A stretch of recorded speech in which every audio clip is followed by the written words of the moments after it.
मित्रों, शिक्षा क्षेत्र के अंदर हम लोग बहुत काम कर रहे हैं। जैसे हमारे दलाल साहब ने बताया है कि लड़कियों की शिक्षा, इसके लिए हरियाणा भर में एक योजना बनाई थी मैपिंग करा करके कि हर 20 किलोमीटर के दायरे में एक कॉलेज जरूर होना चाहिए।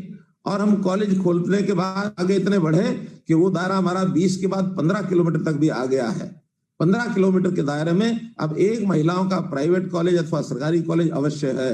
हम कोशिश करेंगे इस दूरी को और भी कम करें। अगली योजना में 10 किलोमीटर के अंदर एक कॉलेज यदि होगा तो हमारी बेटियों को, हमारी छात्राओं को दूरी अधिक तय नहीं करनी पड़ेगी, क्योंकि छात्राओं की सुरक्षा के नाते से ये बहुत आवश्यक है कि अपने घर से बहुत दूर छात्राओं को शिक्षा लेने के लिए न जाना पड़े।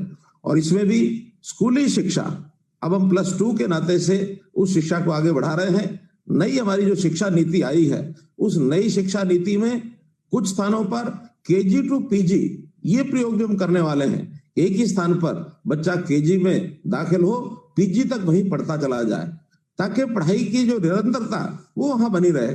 हमारे साधनों की उसमें बचत होती है। उसी में हमारे जो पढ़ाने वाले जो हमारे अध्यापक प्राध्यापक है, इनको भी क्लास कॉम्बिनेशन का अच्छा लाभ मिलता है। तो कई योजनाएं नई शिक्षा नीति के अंदर जो बनाई जा रही हैं, उसमें बहुत आमूलचूल परिवर्तन, भारतीय शिक्षा पद्धति ये एक प्रकार का उसमें डाला गया है। अब वो शिक्षा नहीं है जो पहले कभी अंग्रेजों के टाइम पर मैकाले जी ने हमको दी थी। मैकाले ने 3R एजुकेशन, तो इसलिए ये जो 3R एजुकेशन का सिलसिला अंग्रेजों ने शुरू किया था, रीडिंग, राइटिंग एंड अर्थमेटिक, इसमें से केवल क्लर्क्स बनाने के अलावा और कुछ नहीं था। हमारे यहाँ रोजगार के नाते से जो शिक्षा की आवश्यकता होनी चाहिए थी वो उस समय नहीं दी गई।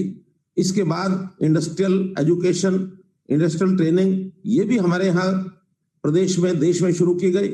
औद्योगिकी के नाते से IT की शिक्षा का बहुत प्रसार हमने किया है। लेकिन अभी भी स्किलिंग की बहुत बड़ी आवश्यकता है।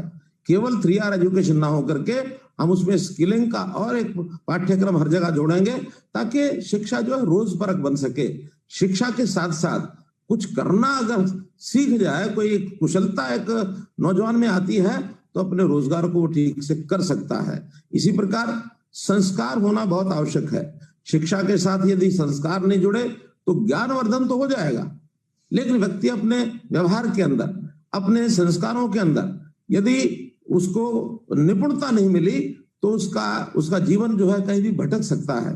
ठीक दिशा में देश, प्रदेश और समाज के लिए एक नौजवान काम करे, इसके लिए संस्कारों का होना भी बहुत आवश्यक है। इस ओर भी हम आगे ध्यान दे रहे हैं। तो इस प्रकार से हम विभिन्न प्रकार के जो पाठ्यक्रम हैं, विभिन्न प्रकार की प्रतियोगिताएं हैं, इसको हम चालू कर रहे हैं।